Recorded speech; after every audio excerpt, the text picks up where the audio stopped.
আজকের এই ভিডিওতে বলবো অ্যানোমালি স্ক্যান কখন এবং কেন করানো উচিত। অ্যানোমালি স্ক্যান হলো প্রেগন্যান্সি পিরিয়ডের একটি আল্ট্রাসাউন্ড স্ক্যান, যেটি সাধারণত 18 থেকে 22 সপ্তাহের মধ্যে করানো হয়।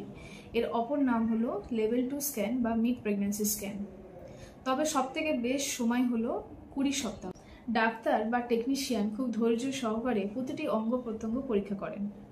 মাথার গঠন, ঠোঁট, লিপ, বিশেষ করে ক্লেফট লিপ আছে কিনা, হার্টের 4টি চেম্বার, কিডনি, ইউরিনারি ব্লাডার, তার শির দ্বারা হাত পা, অ্যামনিওটিক ফ্লুইডের পরিমাণ ঠিক আছে কিনা, প্লাসেন্টাতে রক্ত প্রবাহ ঠিক আছে কিনা, বেবির গ্রোথ ঠিক আছে কিনা, এই সবই চেক করা হয়।